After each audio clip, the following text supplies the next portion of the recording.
I saw a video the other day where a woman asked a panel of people whether or not it was okay for her to beat up her best friend of 10 years because she found out this friend is now dating her ex. And everybody agreed with her. I didn't. If the relationship is over, it's over for both people. Why do we still feel ownership over someone we're no longer with? Now, here are the ingredients to a relationship ending. And this happens in one of three variations. Either you broke up with them, they broke up with you, or you both realize you weren't a good fit and you went your separate ways. So if the relationship ends for whatever reason, I'm really thinking about what kind of selfishness, and I think that's what it is. We have a behavioral health problem with narcissism and people just being overly self-important. I asked this question regarding your best friend of 10 years dating your ex. It's rough out here. So I hear in the dating pool for single people. Men and women alike are having a tough go at it. You've been with this person, I don't know how long, but your best friend that you say of 10 years has been exposed to this person. Here's what I look at it. The person wasn't right for you, or you weren't right for the person, but during the course of your relationship, your friend had access to this person and was able to assess a few things about this person, about their character, their integrity, maybe their value system. And your friend was armed with information that most people don't have when it comes to dating. You don't know the person's background, don't know the last relationship they're coming out of, and you don't know anything about their character because everyone is presenting their brand new self to you. Everybody's auditioning. So not too many people, in my opinion, are even being authentic. But your friend had the opportunity to see this person authentically over whatever the duration of your relationship was. So now your friend is armed with, I know who they are, I know how they are, I know what they are, and this may not have been a good match for you, but this is a good match for me.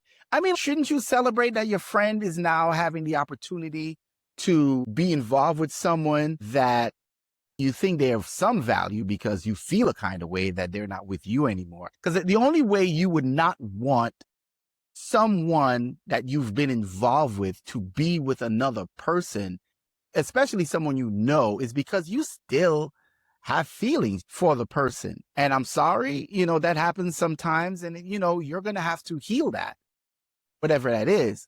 But your friend has assessed the situation and has decided that this person is a good match for them. Here's my thing.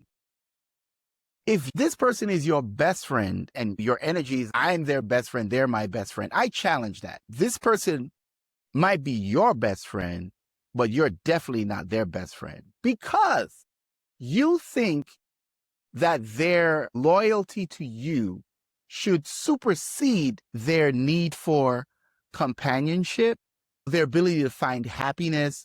So you think they should put what you want above what they need. And I think that's a different kind of selfishness, especially when the relationship is over. It's over. Whether you like it or not, it's over. So why can't your friend be happy? That's my question. If you care about this person so much, why would you want them not to be happy? I don't understand. Why is your happiness more important than their happiness when you say you love them? And your happiness isn't that this person stole your partner from you.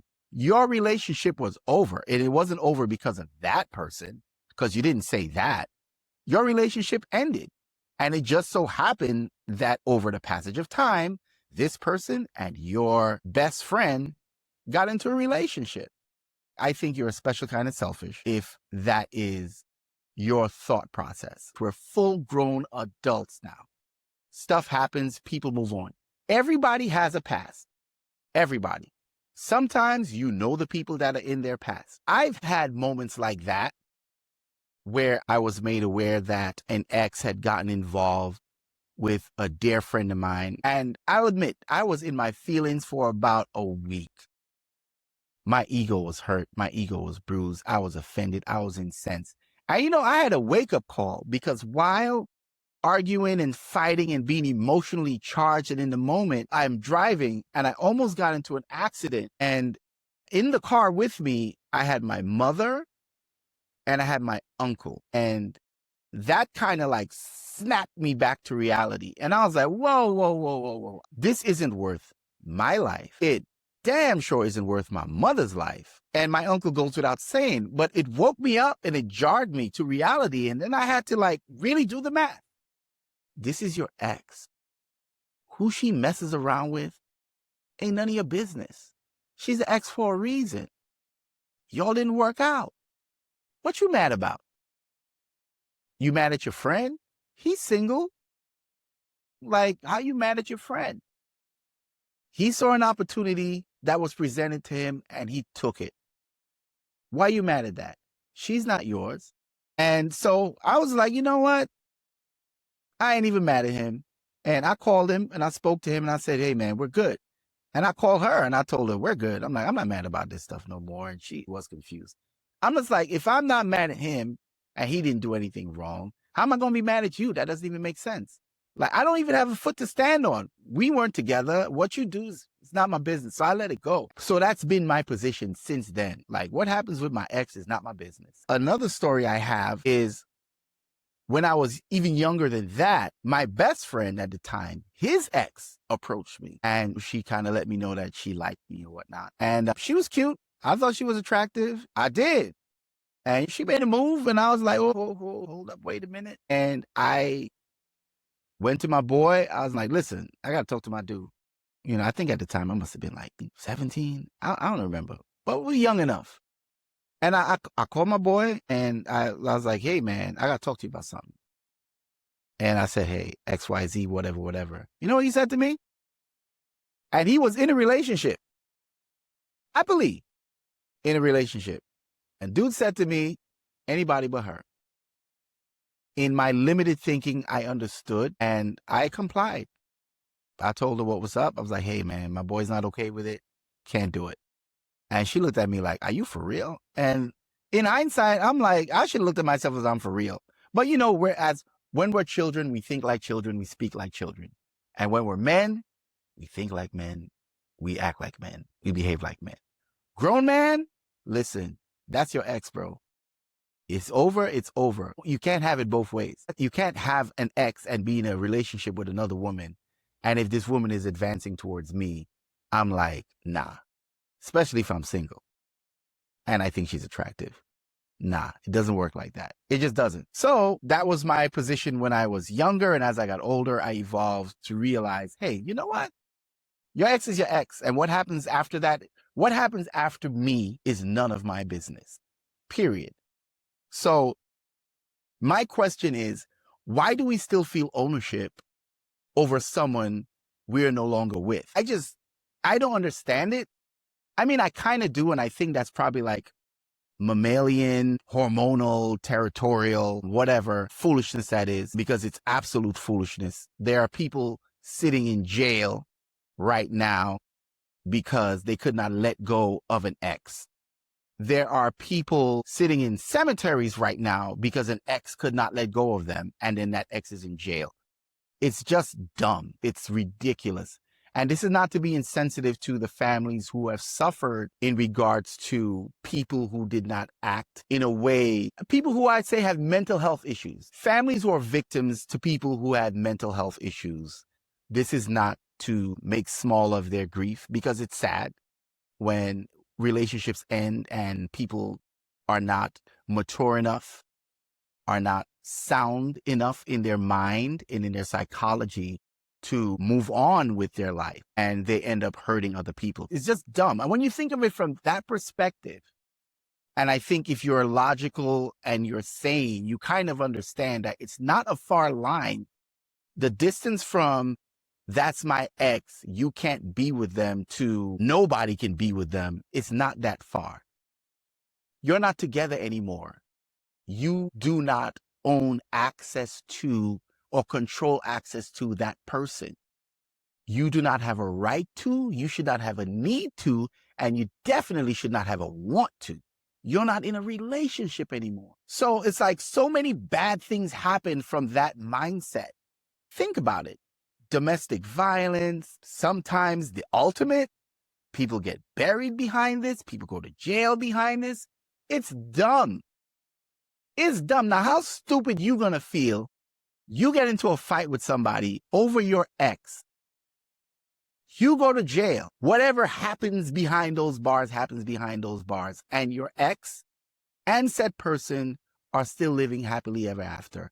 And let's say you win. That person walks away from your ex. But your ex goes on and lives happily ever after. And your ex-friend goes on and lives happily ever after. And you're in jail because you assaulted somebody over your feelings. Make it make sense, because it just doesn't make sense to me. When I think about the idea that you, and I guess I should come back to that or put it out there like this. I think we make a lot of decisions from a place of our ego. And it was my friend's ego that said to me I couldn't date his ex. It was my ego that said to me that my ex and my friend should not have dated. And ultimately, because the ego is a good and bad thing. It's a double-edged sword. Sometimes it'll save you and sometimes it'll get you in trouble. It was my same ego that said, hey, your life is worth more than this woman, this relationship this woman has with this man. That's your friend. Your well-being, your health is worth more than them. So my ego actually, at the end of it, rose to the occasion, was like, bro, you're more important than all of this. Stop it. And I woke up. But let's speak about ego. We want our friends to be loyal. But is that loyalty or is that your ego? Like, that's the thing. Like, you want loyalty, but loyalty to what? What are you asking your friend to be loyal to? To your hurt feelings that your relationship is over? Okay, I can see that. Forever, though? I mean, if you're going to have hurt feelings about a relationship that ended forever, I think you need to sit down on a couch somewhere or on a computer and speak to a therapist, because at some point you have to let that go. There are people right now, I think these people have mental health issues that are unresolved. If you are umpteen years into your life, you might be married, have children, and your ex getting involved with somebody you know is a problem for you, you got to address that. You got to address that, because there's something wrong with that. The relationship is over. You're no longer together. There's something wrong with the mindset that says it's okay that I have a sense of entitlement to this person, even though we are no longer in a relationship. That I get to draw boundaries around who this person can and cannot find happiness with because of my ego. I get to set boundaries around my friends that they can find happiness anywhere they want to, but there. And you know, the funny thing is, you never know. You never know who you're going to find, how you're going to find them, what you're going to find them. Life can be funny that way. It doesn't feel good. I'll be the first to admit it. In the moment, it didn't feel good. It took me a very short time to become indifferent, though, once I woke up to the reality. Here are the facts. We're not together. Our relationship is over. I am not entitled to have a say in anything that happens in this person's life moving forward, because they are no longer in romantic relationship with me. Period.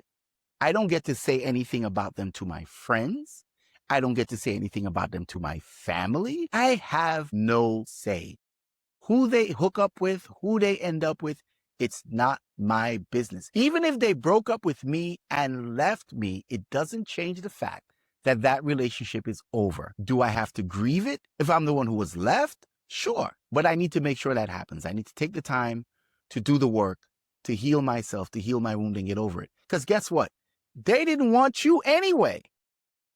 That's the reality. So you're sitting there, hurt feelings about someone that didn't want you. And now you're mad that they want someone that you know. Worse, if it's someone that you didn't want. And now you're mad that they want someone that you know and the person that you know wants them. Newsflash, you didn't want them. So what's the problem? What's the problem?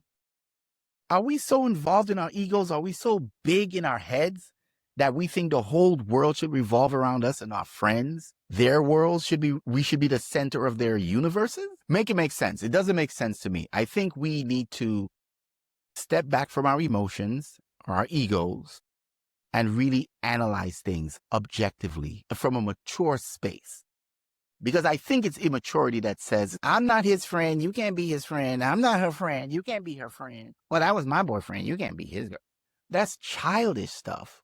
We grown now. We're not together. Put on your big boy pants, big girl pants, big girl whatever, and big boy whatever. It doesn't matter. Whatever you wear that says you're an adult capable of making mature decisions, put it on, get dressed, deal with your hurt feelings, go out into the real world, and live your life. Because the relationship is over. And I ask the question again. Are you asking for loyalty, or is that just your ego? And what kind of friend honestly wants their friends to submit to their ego? You're not a good friend. That's just my opinion. So with regard to whether or not, it's a good idea to ask your friends to submit to your ego, I think it's a bad idea. I'm just saying, really, is that loyalty or is that ego when you're asking your friends, or when you're demanding of your friends who they can and cannot date? And actually, you're making pretty much the same demand on your ex when you think about it, because you're saying they can't date anyone on this side of the yard, anyone on my side of the world, anyone in my universe. You can't date anyone that's remotely attached to me. I think that's ridiculous. It's hard enough out here to find companionship. It's hard enough out here to find compatibility. And yes, that person did not work for you, but it seems that they're working for your friend. Wish them well and move on. Clearly they have. I'm just saying. I shouldn't laugh about that, but I'm just saying. I think a question we have to ask ourselves is, are we protecting feelings or trying to control outcomes? Because we're so in our feelings, and because we're not addressing our feelings in a productive way, now I'm trying to control outcomes. Now I'm saying, well, they can't be involved with anyone remotely near my circle. And then we're also saying that anyone in my circle or near my circle can't be involved with anyone that's ever been romantically linked to me. But here's the thing, you can't control the outcome. You can't control who loves who. Your turn came and left. You're just going to have to accept that. Your turn came and it was your turn when it was your turn. I hope you had fun. I hope it was fulfilling. I hope you learned. I hope you grew. And if it was something that was detrimental to you, be happy to be out of it. Then you have a chance to be free and heal and recover, whatever it is. Because if it wasn't good for you, good riddance. And if it was good for you, that's how it rolls sometimes. Hindsight is 20/20. Maybe the reason you are angry and you have regret is because you realize that you maybe took it for granted when you had it. You were probably responsible for its downfall. And now you have regret. And a lot of times we have regret, but guess what? Regret does not keep the heart warm. Regret does not put smiles on faces. What regret does is cause depression, unhappiness, and sadness. And it's okay to regret actions that you've taken and hold yourself accountable. But that only goes so far. There's a point that you have regret, and then you just have to accept the reality. As people say, when you make a bed, you have to lie in it. Your ex doesn't belong to you anymore. And I know it feels like they still do. And in your heart, your body still feels a certain way about them. But, do the work. I'm not saying there aren't boundaries, but we have to be honest about where those boundaries are coming from. Like, really, let's be honest about where these boundaries are coming from. I'm not out here saying that there aren't boundaries. I'm just saying that if your boundaries are coming from a place of hurt feelings, ego, and you're trying to protect your feelings, and by controlling people's outcomes, that's just not going to work out well for you. So, your boundaries, there's nothing wrong with having boundaries, but we need to know where these boundaries are coming from, why you want to enforce these boundaries, because boundaries are healthy. Boundaries protect us, but there's such a thing as being protected, and there's such a thing as being hindered and being imprisoned. Because there's a very big difference between being protected and being imprisoned. And depending on the makeup of your boundary, you're not going to be able to tell the difference. And sometimes you've created boundaries that put you in prison instead of keep you safe. Now, if your version of safe is prison, that's a different conversation. I could refer you to someone who could be able to help you with that. but I'm not qualified. I just don't think that's a good look. If you think a prison is safe versus a boundary, like a fence around your yard is safe versus like being walled up like 100%. If you can't tell the difference between a white picket fence and a 20-foot chain link fence, I don't know what to tell you. So let's be honest. If the relationship is over, should your ex still be off limits? I'll leave that to y'all to figure out. I don't think so. Tell me in the comment section. Anyway, this is Michael Maxwell of Say It Plain with Michael Maxwell, Chaos to Clarity. Thank you for joining me today. I look forward to spending more time with you. Until then, take care of yourselves. Take care of each other. It's been real. Peace.